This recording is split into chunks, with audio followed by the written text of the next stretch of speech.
Proses penyebaran Islam di tanah Jawa menghadapi berbagai rintangan dikarenakan masyarakat Jawa tempo dulu masih kuat memeluk kepercayaan lama. Mereka masih menyembah benda-benda, arwah leluhur, dan lain-lain.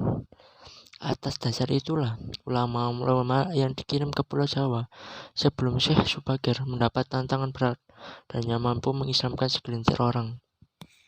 Syekh Subagir dikenal sakti, akhirnya diutus untuk menjaga kaki ke Pulau Jawa.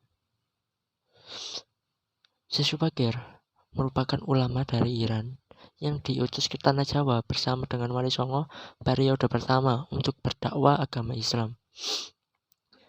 Dalam berbagai cerita, Syekh Subagir merupakan ulama yang diberi amanah berdakwah ke Pulau Jawa oleh Sultan Muhammad pertama dari Istanbul, Turki tahun 1404 Masehi. Menurut cerita yang berkembang, Syekh Subagir membawa batu hitam yang dipasang di seantero Nusantara sebagai benda yang diyakini memiliki kekuatan magis positif. Di tanah Jawa, batu tersebut konon ditancapkan di tengah-tengah Pulau Jawa, yakni Gunung Tidar, Magelang, Jawa Tengah. Batu hitam yang memiliki energi positif untuk menghalang kekuatan gaib di tanah Jawa tersebut membuat jin, lelembut, dan makhluk gaib lainnya bergejolak melawan kekuatan dari Syekh Subagir. Pertempuran kekuatan gaib tersebut akhirnya dimenangkan oleh Syekh Subagir.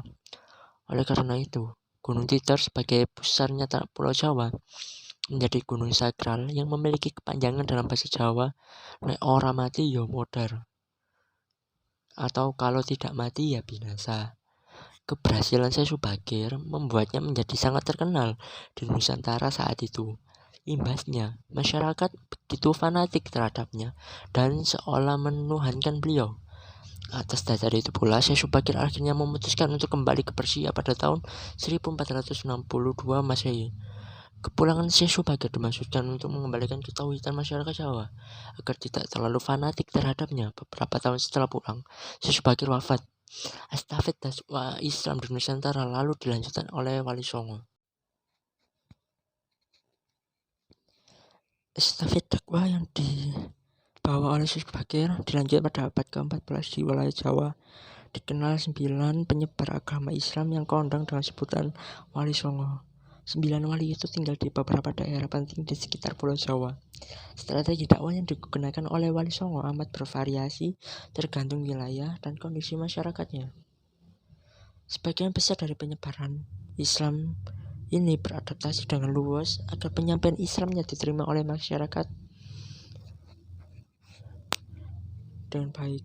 Penamaan Wali Songo seringkali dilekatkan dengan wilayah dakwahnya. Akibatnya, sebagian besar masyarakat tidak mengenal nama asli dari masing-masing wali. Nama-nama Wali Songo berikut adalah 9 tokoh Wali Songo, nama asli, strategi, dan wilayah persebaran dakwahnya. Pertama adalah Sunan Gresik. Sunan Gresik atau Maulana Malik Ibrahim dianggap sebagai orang pertama yang menyebarkan Islam di Jawa. Ia pertama kali datang ke desa Sembolo, sekarang desa Laren di Kecamatan Manyar, 9 km utara kota Gresik. Strategi dakwahnya dimulai dari perdagangan yang dilanjutkan dengan pendekatan politik. Sunan Gresik kemudian menjalin hubungan dengan penguasa saat itu. Sunan Gresik juga mendirikan pesantren dan masjid untuk menyebarkan Islam. Keberadaan Sunan Gresik ini menjadi kontroversi selama ini. Ada perbedaan antara pandangan masyarakat dan fakta sejarah. Keberadaan Sunan Gresik tidak diakui secara akademis, namun tetap berkembang sebagai kepercayaan masyarakat. Kedua, Sunan Ampel. Nama asli Sunan Ampel ialah Raden Rahmat. Sunan Ampel lahir pada tahun 1401. Wilayah dakwahnya berada di sekitar Surabaya. Ia juga memiliki pesantren Ampel Denta yang terletak di daerah Denta, Surabaya. Strategi dakwahnya yang terkenal adalah dengan mendidik para dai atau juru dakwah. Kemudian ia menikahkan banyak juru dakwah dan dengan putra-putri penguasa bawahan Majapahit. Nomor 3, Sunan Kudus. Sunan Kudus bernama asal Ja'far Shadiq. Ia lahir pada tahun 1400. Wilayah dakwahnya adalah di Kudus, Jawa Tengah. Sunan Kudus terkenal tegas dalam menegakkan ajaran syariat Islam. Di masanya ia dikenal sebagai eksekutor Ki Ageng Penging atau Syekh Siti Jenar. Strategi dakwah yang digunakan Sunan Kudus untuk menyebarkan Islam adalah dengan mendekati masyarakat melalui kebutuhan mereka. Ia mengajarkan alat-alat pertukangan, kerajinan emas, membuat garis pusaka, dan lain sebagainya. 4. Sunan Giri bernama asli Muhammad Ainul Yakin. Ia lahir pada tahun 1442. Orang tuanya adalah Syekh Maulana Ishaq sama Dewi Sekardadu, putri Menak Sembuyung, yang merupakan seorang penguasa wilayah Palembang di ujung kerajaan Majapahit. Sunan Giri dikenal sebagai raja sekaligus guru suci. Ia berperan penting dalam pengembangan dakwah di Nusantara. Strategi dakwahnya yang terkenal adalah dengan memanfaatkan kekuasaan, perniagaan, dan pendidikan. Dengan cara dakwah tersebut, pengaruh Sunan Giri mencapai wilayah Banjar, Martapura, Pasir, Kutai, hingga Nusa Tenggara dan Maluku.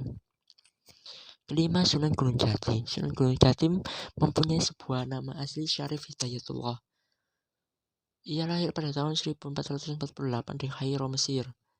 Di Mesir, ia adalah putra Sultan Hud dan pernah menjadi pangeran untuk penerus Raja Mesir, menggantikan ayahnya, tetapi ia menolak dan memutuskan untuk menyebarkan ajaran Islam dengan ibunya di wilayah Jawa. Strategi dakwah yang dilakukan Sunan Gunung Jati adalah dengan menguatkan kedudukan politik. Ia menjalin hubungan dengan tokoh-tokoh berpengaruh di Cirebon, Banten, dan Demak untuk memuluskan dakwahnya. 6. Sunan Kalijaga. Sunan Kalijaga atau Raden Said lahir pada tahun 1450 di Tuban. Ayahnya adalah Tumenggung Wilatikta, Bupati Tuban. Strategi dakwah Sunan Kalijaga amat terkenal melalui seni dan budaya. Ia piawai mendalang, menciptakan bentuk-bentuk wayang dan lakon-lakon carangan. 7. Sunan Muria. Sebagai putra Sunan Kalijaga, Sunan Muria yang bernama asli Raden Umar Said atau Raden Said mewarisi darah seni ayahnya. Ia lahir pada tahun 1450 dan dianggap sebagai Sunan termuda di antara para wali songo lainnya. Dalam menyebarkan Islam, Sunan Muria melestarikan seni gamelan dan boneka sebagai sarana dakwah. Ia menciptakan beberapa lagu dan tembang untuk mempraktikkan ajaran Islam. 8. Sunan Bonang lahir pada tahun 1465 serta nama asli Raden Maulana Makdum Ibrahim. Ia adalah putra Sunan Ampel dengan Nyai Ageng Manila. Julukan Sunan Bonang berasal dari salah satu nama desa di Kabupaten Rembang, yaitu Desa Bonang. Sunan Bonang dikenal amat pandai dengan ilmu fikih, usuluddin, tasawuf, seni, sastra, arsitektur, dan lain sebagainya. Wilayah dakwahnya adalah daerah Kediri. Di sana ia mengajarkan Islam melalui wayang, tembang, dan sastra sufistik. Karya sastra terkenal yang digubah Sunan Bonang adalah Suluk Wujil.